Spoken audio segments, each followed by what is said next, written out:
Ako po si Jenica, ang operator ng DTF dito sa branch ng Metrotown na may 6 na row na bilang at meron 60 total meters. At ito naman po yung printer head niya. At ito naman yung damper. At ito naman yung copy niya na may 90% good condition po. Head clean.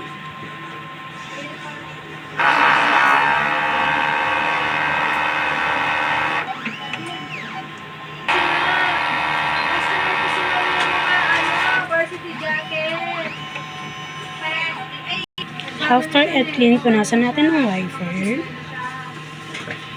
Kompleto naman po ang nozzle test. Yung system natin tama lang ang label. At ito naman po yung value natin.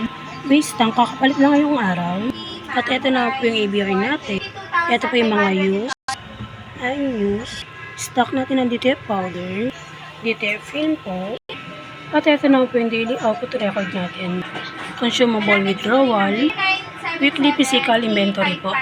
At ito naman po yung monthly maintenance checklist natin. Salamat po.